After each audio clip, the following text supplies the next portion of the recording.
Well, rise and grind, DMV. Happy Saturday. We are waking up to a few clouds across the area, but overall going to be tracking those windy conditions later on today. So keep it here. We'll have a full breakdown of that forecast up next. And this morning on DC News Now, a heated exchange at the White House involving Ukrainian President Vladimir Zelensky, the fallout from the moment, and reaction from outside the Ukrainian embassy. Plus, federal workers can expect yet another accomplishment email to their inboxes today. We have the details on the new ultimatum. And celebrating Mardi Gras right here in the district, where you can go to get in on all that fun. You're watching the station covering all of the DMV. This is DC News Now. Hey there, DMV. Good morning. Thank you for starting your weekend with us right here on DC News Now. I'm Tosin Fakile. Your time, 8 o'clock. It is Saturday, March 1st. We have started a new month. Can you believe it? And it's off to a pretty good start in terms of our weather. Let's send you outside right now with a live look over the district. You can see the monument off in the distance. The sun has risen. The clouds partly cloudy right now. It's not a bad day, honestly. Don't believe me, I'm not a meteorologist. So let's talk to a meteorologist. Brittany Ward on the desk with me this morning. Brittany, it's great to be in a new month. I just hope, at least so far, it feels like the new month is off to, not a bad start. Yeah, there's no rain. It's off to an okay start. That's how I'm going to say it.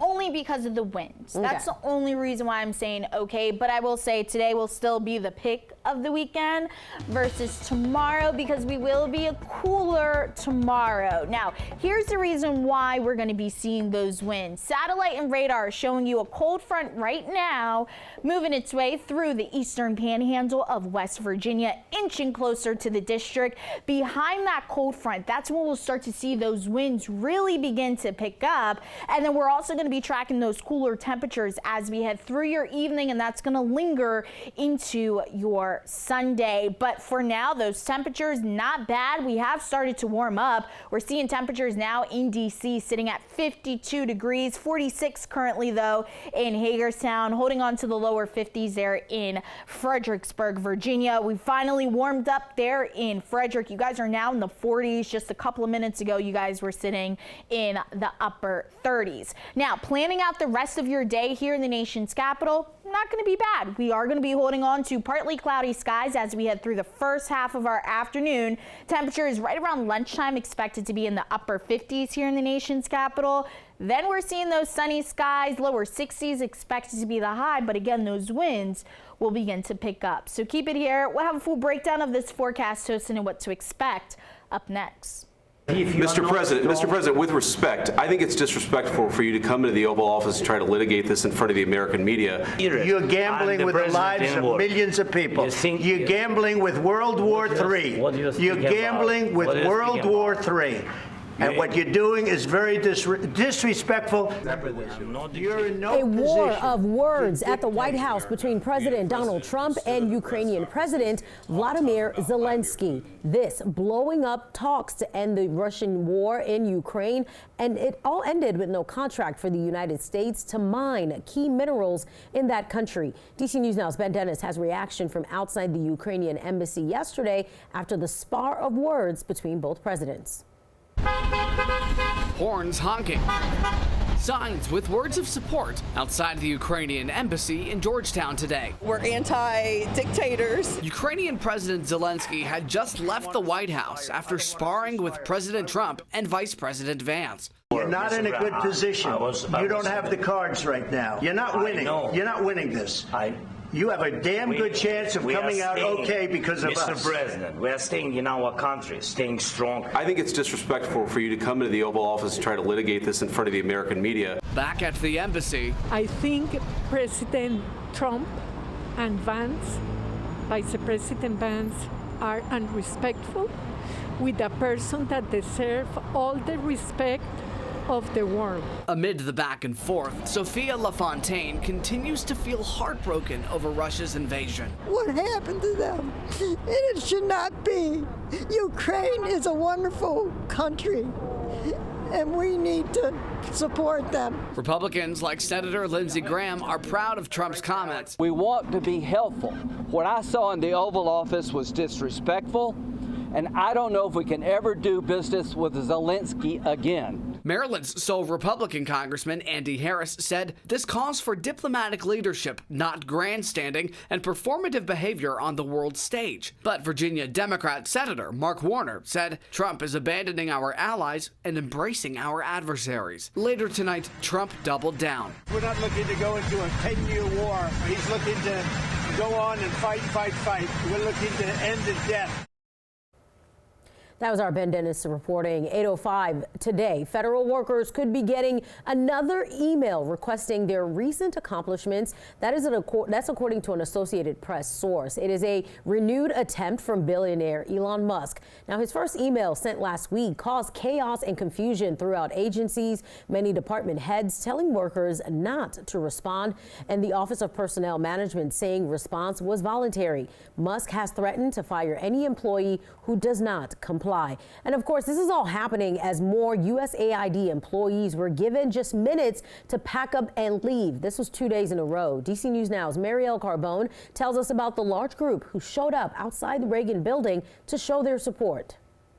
So many emotions out here today. Some people filled with just such immense sadness, tears in their eyes out here, but also there was a sense of support. You can see these signs that people were holding now posted up in the fencing outside of the USAID offices.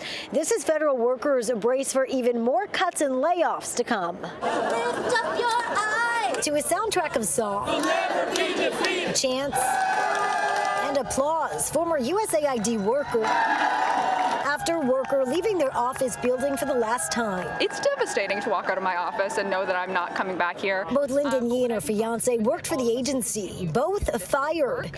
Friday, she left with just one box of belongings. It's really destructive to people's lives, and if it's destructive to our lives here in DC, you can only imagine how destructive it is to people, the poorest of the poor throughout the world, who we were serving. It's hard to even think about all the pain this is going to cause. For Lori Geller, whose husband was a USAID worker, standing among this crowd was emotional. Yeah, I'm terrified for America and for all the federal workers whose livelihoods being destroyed, but also, of course, just the millions of people around the world that AID helps who are in much more desperate situations. The U.S. Agency for International Development was an initial target of the Trump administration, but not the only one.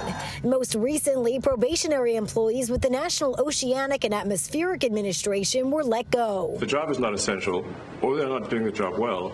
They obviously should not be on the public payroll. More cuts are expected as Trump and billionaire Elon Musk continue to shrink the federal workforce. I think we should all be ashamed. Why are the American people allowing this to happen?